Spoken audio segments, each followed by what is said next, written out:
하나님 말씀 보겠습니다. 창세기 30장 25절 다 같이 시작. 라헬이 요셉을 낳았을 때 야곱이 라반에게 이르되 나를 보내어 내 고향 나의 땅으로 가게 하시되 내가 외삼촌에게서 일하고 얻은 처자를 내게 주시어 나로 가게 하소서. 내가 외삼촌에게 한 일은 외삼촌이 아시나이다. 아멘. 기도하겠습니다. 사랑해 주님 감사합니다. 함께 하신 하나님 놀라운 은혜와 영광으로 차고 넘치게 하여 주시고 성령으로 역사하여 주시옵소서. 저희들은 믿음, 소망, 사랑 그 중에 제일은 사랑이라고 하였사오니 사랑으로 승리하는 저희들 되게 도와주시옵소서. 예수님의 이름으로 감사하며 기도드렸사옵나이다. 아멘.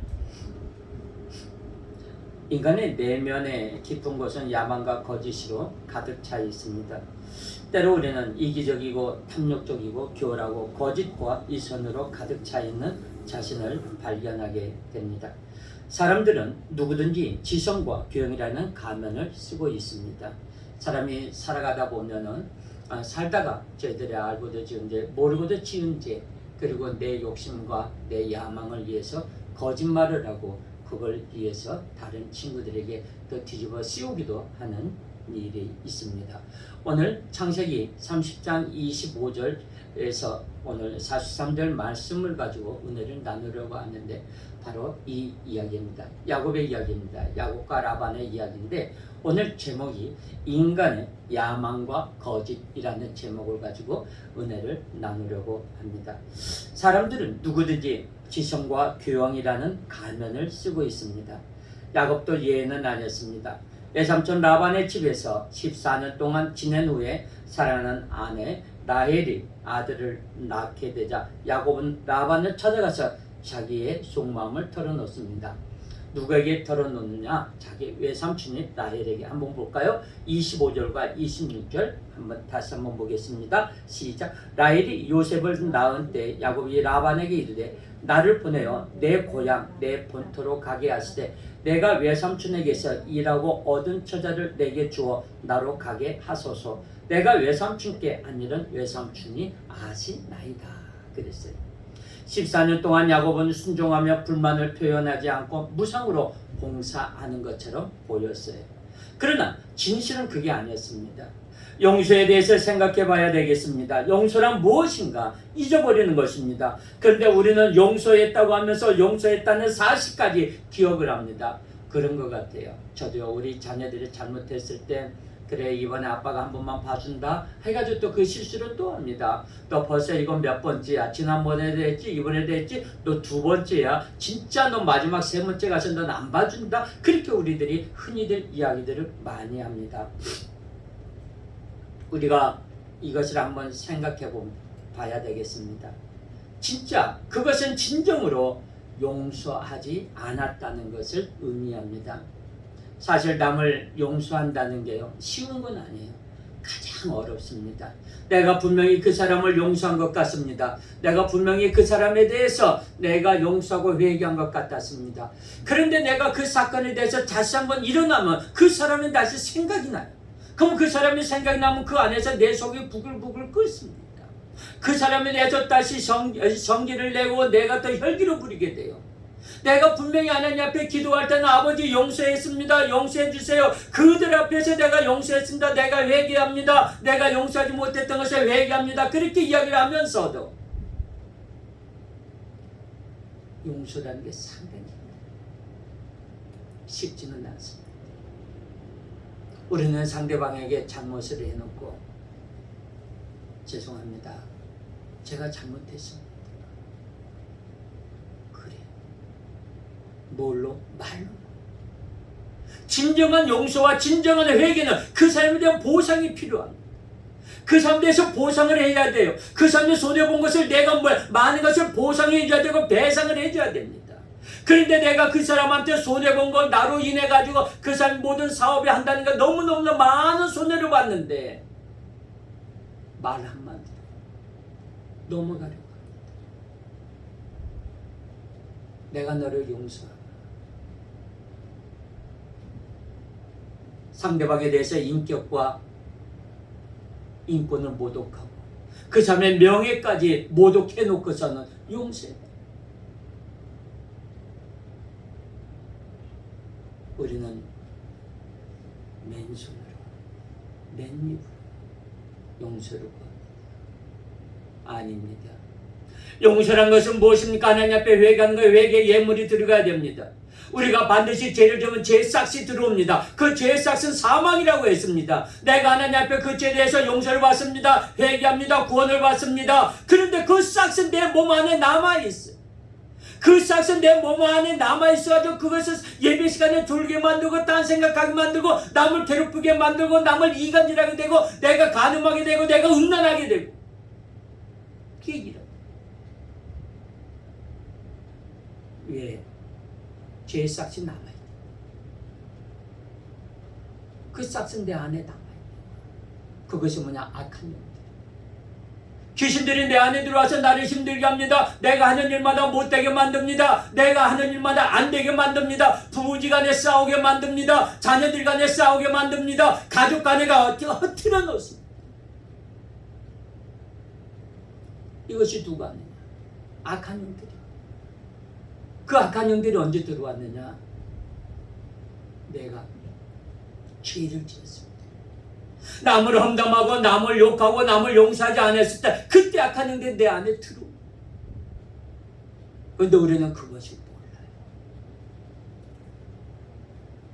하나님 앞에 용서를 한다는 것은 굉장히 힘들고 어렵습니다. 우리가 반항하지 않고 순종하며 살았다고 생각하는 것의 이면에는 순종한 것이 아니라 분노를 참고 기다리며 지내온 하나의 삶이었어요. 그렇게 차츰차츰 쌓여간 분노는 어느 날 더 이상 참지 못하고 터지게 되고 말. 야곱도 예는 아니었어요. 14년 동안 그는 분노와 억울함을 억누르며 살았습니다. 그러다가 사랑하는 여자가 요셉이라는 아들을 낳아 자신감을 얻었을 때 한 말을 하게 된 거죠. 외삼촌에게 찾아가서 이렇게 이야기합니다. 삼촌, 내가 저 자식을 데리고 고향으로 돌아가고 싶습니다. 내가 그 14년 동안 내가 삼촌 앞에서 고향을 그리워하며 살아왔지만 그 감정을 억누르며 표현하지 않고 있었어요. 14년 동안. 근데 이제는 외삼촌 앞에 가서 당당하게 이야기합니다. 여러분 주변에서 말없이 잘 잡는 사람이 있을 때 주의를 기울이십시오. 그 사람은 어쩔 수 없는 상황이라서 마음속에 분노를 억누르며 참고 있을지도 몰라요. 야곱이 그랬어요. 그는 14년 동안 자기가 떠나온 고향을 잊지 못하고 있었습니다. 그러나 야곱이 고향에 가들 무엇이 좋겠습니까? 분노하며 저주를 품고 있는 형이 기다리고 있는 고향. 그곳에 돌아가도 행복해지기는 힘들겠지만 그는 돌아가고 싶었습니다. 이것은 인간의 모습입니다. 뿌리와 본질에 대한 그리움과 힘들고 두려워도 고향으로 돌아가고 싶은 이 마음을 야곱에서 읽을 수가 있었어요. 그만큼 야곱은 외롭고 고독했습니다.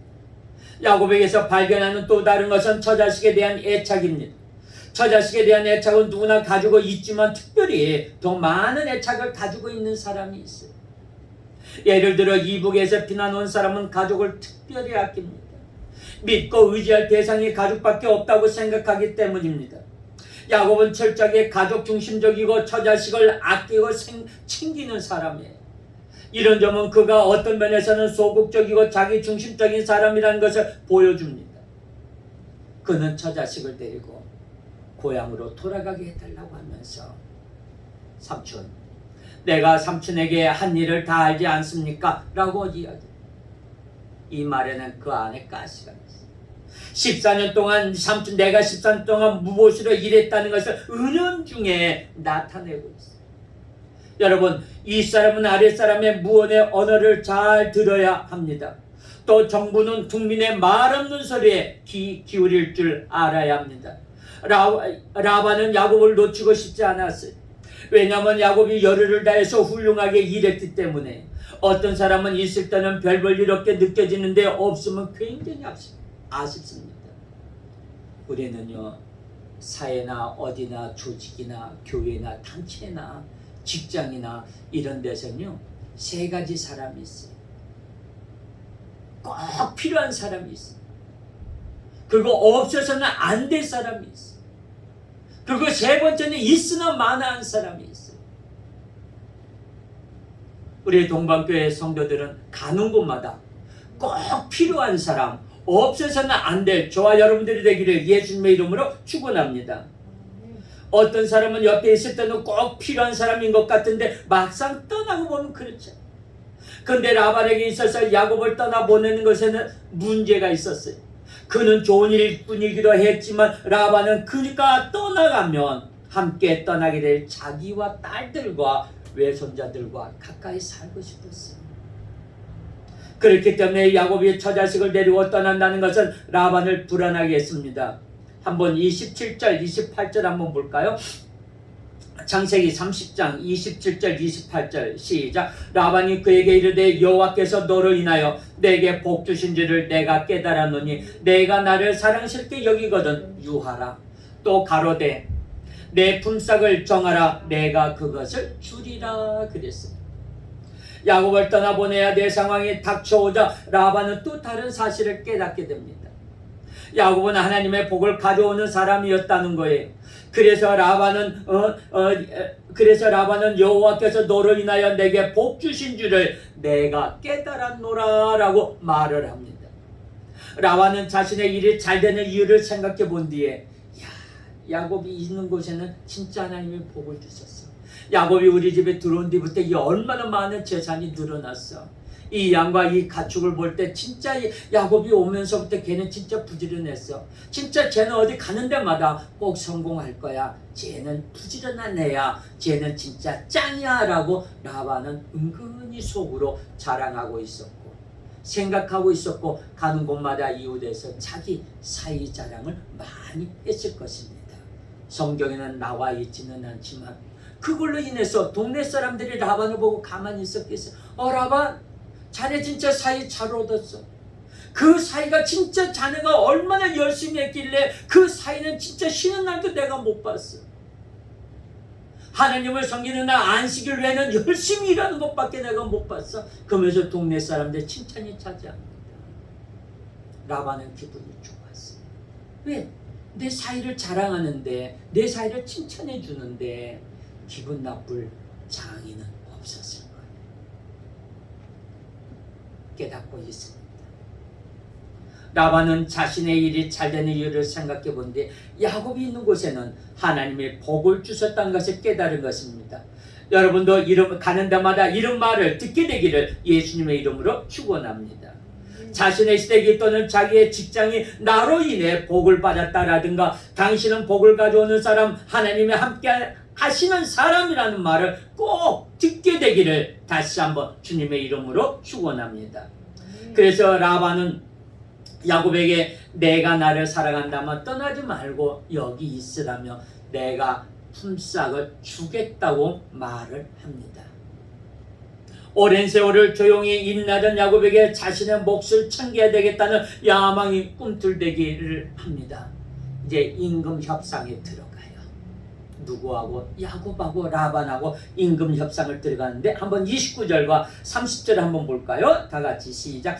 야곱이 그에게 이르되 내가 어떻게 외삼촌을 섬겼는지 어떻게 외삼촌의 짐승을 쳤는지 외삼촌이 아시나이다. 내가 오기 전에는 외삼촌의 소유가 적더니 번성하여 때를 이루었나이다. 나의 공력을 따라 여호와께서 외삼촌에게 복을 주셨나이다. 그러나 나는 어느 때나 내 집을 세우리까 그랬습니다. 삼촌은 내가 들어옴으로써 많은 재산을 얻고 많은 것을 세웠는데 나는 언제 내 집을 짓고 내 가정을 짓고 한마디로 말해서 내가 언제 독립해야 됩니까? 라고 이야기를 합니다. 독립하게 해달라고 이야기를 하는 거예요. 야곱은 외삼촌 내가 14년 동안 그 많은 수모를 겪으면서 품삯을 받지 않고 내가 종처럼 살지 않았습니까? 라고 가시돋친 말을 하게 됩니다. 부리는 사람은 몰랐지만 섬기는 사람은 마음속으로 자신의 처지에 대해서 계산을 하고 있어요. 사실 그러잖아요. 돈 줄 사람이 생각을 먼저 할까요? 돈을 받을 사람이 먼저 생각을 할까요? 돈 줄 사람은 날짜를 잊어버려도요, 돈 받을 사람은 그 날짜를 잊어버리지 않아요. 사장은 월급날을 깜빡 잊어버리고 넘어갈 수 있지만 종업원은 월급날을 깜빡 잊어버리고 넘어가지 못하는 것이 사람들의 인지상정이에요. 부리는 사람은 모릅니다. 섬기는 사람만이 압니다. 그리고 야곱은 외삼촌은 내가 오기 전에는 가난했지만 내가 14년 있는 동안에 부자가 되지 않았습니까? 라고 말을 합니다. 자기 덕분에 누군가가 부자가 되었다고 생각하면 화가 나요. 나도 고생을 하며 힘써 일했는데 왜 당신이 이익을 다 가져갔느냐라는 생각이 듭니다. 쉽게 말해서요, 14년 동안 무임금으로 노동 착취를 당했어요. 오늘 전주군청에 강화군청에 있는 전은주 선생님한테 전화가 왔는데 김석호 씨가 이번에 그 후견인을 이제 보게 되면서 그분이 40년 동안 40년이 뭐야? 거진 50년 동안 마을 회관에 그 회장님의 그 집에서 있었어요. 있으면서 허드렛 일을 많이 했습니다. 허드렛 일을 많이 하면서 이번에 군청에서 알게 되고 노동 착취한다는 것을 알게 되고 완전히 머슴으로 노예로 동네 사람들이 이게 소문이 신고가 들어와 가지고 군청의 사회복지과에서 나갑니다. 사료관리사 선생님 나갑니다. 읍사무소에서 사회복지 선생님들이 나갑니다. 그리고 인권위원회에서 나갔어요. 그리고 장애인 복지에서 나갔고 장애인 부모에서 나갔고 장애인 발달지원센터에서 사람들이 나가서 확인을 합니다. 이대로 둬서는 안 되겠다. 장애인이에요. 자기 이름도 쓸 줄도 몰라요. 말은 간신히 알아들어요. 자기 집이 어딘지도 몰라요. 근데 이분을 어디서 데리고 왔냐? 신안에서 데리고 왔어요. 신안에서 동네에서 굴러다니고 있는 아이를 어렸을 때 11살 땐가 데리고 왔대요. 학교도 안 데리고 왔어요. 동네 사람들한테 물어보니까 쟤는 아무도 없고 여기저기서 굴러다니면서 밥이나 얻어먹고 동네에서 그러고 있다는 거예요. 누가 치워줬으면 좋겠다. 그래서 이 사람을 가서 데리고 강화까지 데려가서 지금까지 50년 넘도록 같이 일을 부리면서 지냈어요. 하다못해 아들이 또 데리고 가서 일을 시킵니다. 공식적으로 33년 동안 이 아들이 무노동, 무임금으로 노동 착취를 했어요. 그걸 이번에 알게 돼가지고 경찰이랑 거기다 동원이 돼가지고 이야기를 합니다. 그 사람이 누구냐? 인천시청 국회의원에 출마했던 사람이에요. 앞으로도 또 국회의원에 출마할 사람입니다. 그래서 그런지 오늘 전화가 왔어요. 목사님, 그분 아들이 최저임금으로 30년 동안 임금 못 준 거 계산해서 드리겠다고 합니다. 660만 원을 주겠다고 하는데 그거라도 받아야겠죠. 그래서 받으세요. 그래도 준다고 하니까 다행이네요. 제가 이번에 가서 한번 만나서 그거라도 되는 데라도 자기 성이라도 베풀면은 그걸 넘어가려고 했는데 먼저 거기서 그걸 깨닫고 늦게나마 그 노동 착취했던 그 대가, 머슴으로 불어먹었던 그 대가, 노예로 불어먹었던 그 대가를 준다고 하니 받으라고 했습니다. 그러면 제가 받아도 될까요? 예, 받으세요. 받아가지고 통장에 입금만 시키면 됩니다. 예, 알겠습니다. 제가 입금시키겠습니다. 저는 그분을 보고 깜짝 놀랐어요. 그래도 자기가 그 양심의 가책을 느끼고 아버지보다는 낫구나. 자기가 나중에 어떻게 될지 저게 될지는 모르겠지만 그게 자기의 앞길에 방해가 될지는 모르겠지만 그래도 그거라도 변상해 주는 것을 봤을 때 마음이 뿌듯했습니다. 바로 야곱의 외삼촌은 그런 것도 없었어요. 자기 덕분에 누군가가 부자가 되었다고 생각하면 사람들은 화가 납니다. 나도 고생을 하며 힘써 일했는데 왜 당신이 이익을 다 가져가느냐, 그런 생각이 들어요. 세상의 경제 원리와 이 이데올로기가 이런 식입니다. 프롤레타리아는 부르주아에게 착취를 당한 불공평한 상황이기 때문에 자신의 몫을 가져갈 권리가 있다. 야곱도 이런 생각을 바탕에 가지고 이야기를 전개합니다. 나는 이렇게 사는 것이 싫다. 나는 어느 때나 내 집을 세우겠느냐? 내가 언제 내 가족과 내 가족이 독립을 할 수 있겠느냐? 이러한 주장에는 일리가 있습니다. 라반도 이 상태대로는 야곱을 막을 수가 없다고 느낍니다. 그래서 라반은 야곱에게 떠나지 않고 머무를 수 있는 조건을 제시하라고 합니다. 여기서부터 우리는 교활한 인간의 모습을 발견하게 돼요. 라반과 야곱의 관계는 장인과 사이의 관계이지만 사실상 속고 속이며 이해 관계를 따지는 관계였어요. 알고 넘어가고 생각하고 넘어가는 것이 아니었어요. 30절과 32절 볼까요? 시작. 라반이 가로되 내가 무엇으로 내게 주랴? 야곱이 가로되 외삼촌께서 아무것도 내게 주실 것이 아니라 나를 위하여 이 일을 행하시면 내가 다시 외삼촌의 양떼를 먹이고 지키리다. 오늘 내가 외삼촌의 양떼를 두루 다니며 그 양 중에 아롱진 자와 점 있는 자와 검은 자를 가려 내며 염소 중에 점 있는 자와 아롱진 자를 가리어 내리니 이 같은 것이 나오면 나의 싹이 되리이다 라고 이야기를 합니다. 라반은 야곱이 원하는 바를 수락하겠다고 말하지만 사실 라반은 야곱을 속여서라도 떠나지 못하도록 올가미를 씌우려고 합니다. 야곱도 마찬가지입니다. 라반에게 그럴듯하게 말하지만 속으로는 자기 것을 챙기고자 하는 야망이 있습니다. 그러나 겉으로는 이런 것들을 솔직하게 표현할 수 없는 법이에요. 돈을 좋아한다고 말할 사람이 많지 않을 거예요. 돈 같은 것은 싫어한다고 말할 겁니다. 우리들이 그러잖아요. 나 돈엔 관심 없어. 네가 한 행실이 나빠.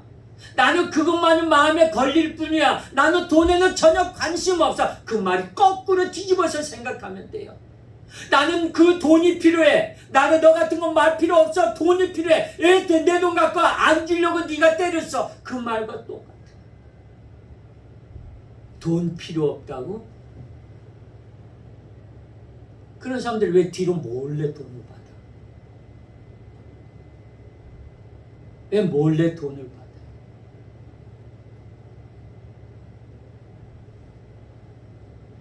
지금 코로나19 때문에 재난지원금을 준다고 합니다. 대한민국에 80%만 주자. 아니다, 100% 주자. 기획재정부에서는 재정기획부에서는 반만 80%만 줍시다. 나는 다 줄 수는 없습니다. 또 여기서는 여당에서는 아니다, 다 주자, 100% 다 주자. 누구 돈 가지고? 국민의 세금 가지고 있습니다.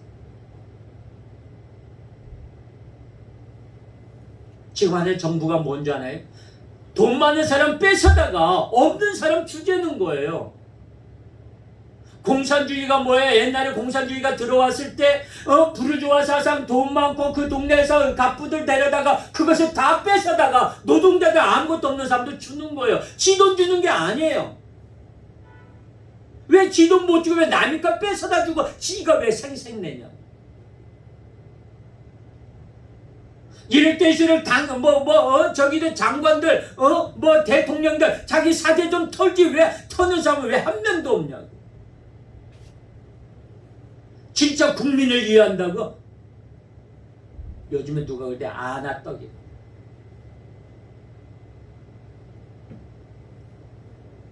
그래서 우리는 돈을 떳떳하게 드러내 주고받지 못하고 몰래 주고받아요.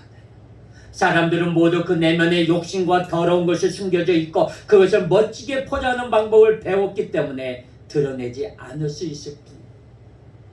야곱이 제안하는 조건은 아주 단순하고 간단합니다. 자신이 앞으로도 라반의 양떼를 돌보겠는데 그 양과 염소 중에서 아롱진 것, 얼룩진 것, 검은 양과 염소가 태어나면 그것만 자신의 몫으로 달라는 거예요. 양과 염소 중에는 흰 것이 더 많고 아름지고 검은 것은 적기 때문에 라반은 자신에게 이득이 되는 제안이라고 생각합니다. 그래. 요즘에 나오는 거 보면 전부들 다 아름진 것보다는 검고 하얀 게 더 많이 나오지. 그리고 그 양들이 더 튼튼하고 털질이 있지. 그래, 그럼 네가 원한다면 그렇게 해라. 삼촌이라면 아니다. 너 무슨 말을 그렇게 하냐. 너도 알지만 아름지고 더 얼룩진 것은 약하잖니. 그걸 차라리 나에 주고 네가 검은색과 하얀 양을 네가 가지고 가라. 그렇게 말을 해야 옳은 거예요. 그렇게 말을 해야만 삼촌으로서 장인으로서 자격이 있는 거예요. 다윗이 남의 아내를 탐을 냅니다. 더 예뻐 보였어. 더 좋아 보였어. 나중에 어떻게 당해요? 집안에서 자녀들이 왕자의 난이 일어나죠.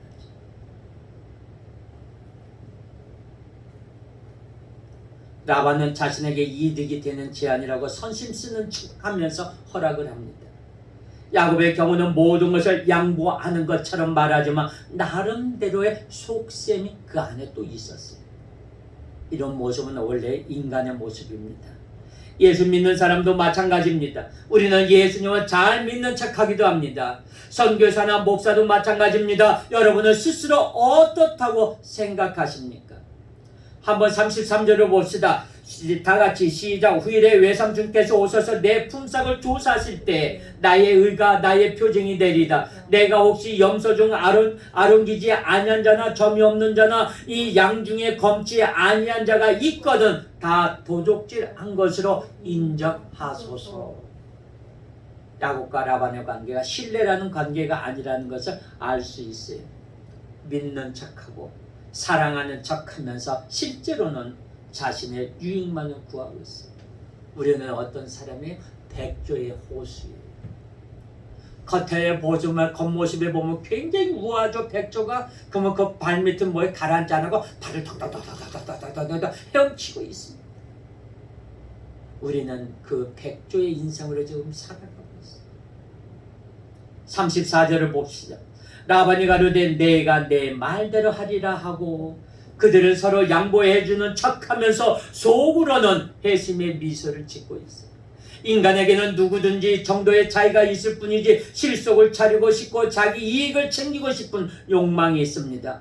그러나 야곱이 얼마나 교활하고 계산적인 제안을 했는지 여기서도 아직 알 수가 없습니다. 35절과 36절 한번 볼까요? 시작. 그날에 그가 수염소 중 얼룩무늬 있는 자와 점 있는 자를 가리고 암염소 중 흰바탕에 아롱진 자와 점 있는 자를 가리고 양중에 검은 자들을 가려 자기 아들들의 손에 붙이고 자기와 야곱의 사이를 사흘길이 뜨게 하였고 야곱은 라반의 남은 양떼를 치니라. 계약이 이루어지던 날부터 라반의 걸음이 바빠져요. 자기 소유의 모든 양 중 얼룩지고 아름지고 검은 양과 염소를 골라서 자기 아들들한테 주어서 그 양과 염소떼들과 야곱이 돌보고 있는 양과 염소들이 무려 3일 길을 가야 만날 수 있는 거리에 떨어져요.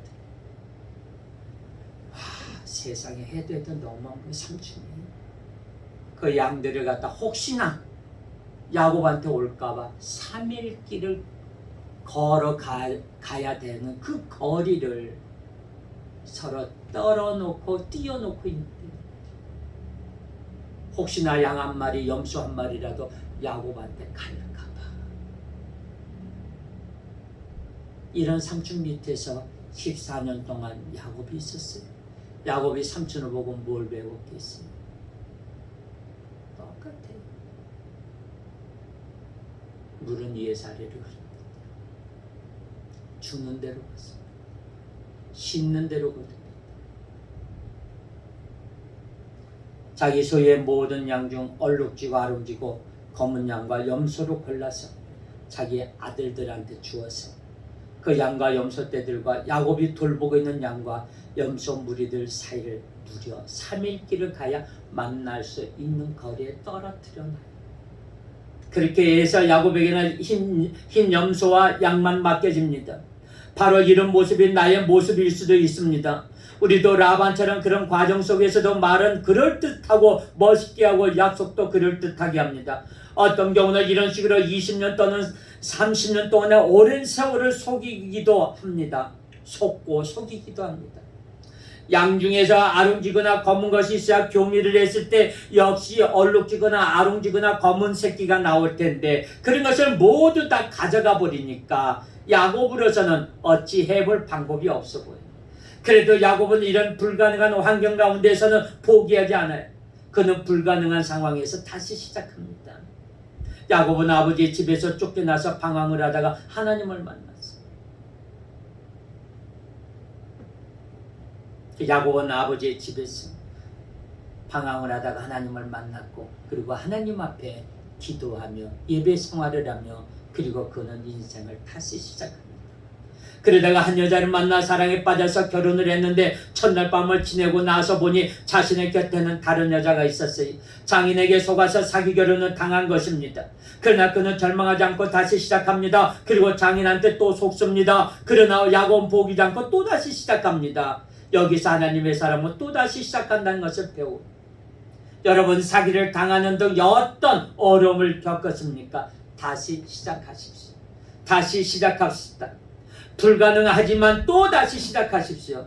37절 39절 한번 볼까요? 시작. 야곱이 버드나무와 살구나무와 산풍나무와 푸른 가지를 취하여 그것들의 껍질을 벗겨 흰 무늬를 내고 그 껍질 벗긴 가지를 양떼가 와서 먹는 개천의 물 부유에 세워 양떼에 향하게 하며 그 떼가 물을 먹으러 올 때 새끼를 베니 가지 앞에서 새끼를 뱀으로 얼룩얼룩한 것과 점이 있고 아롱진 것을 낳은지라.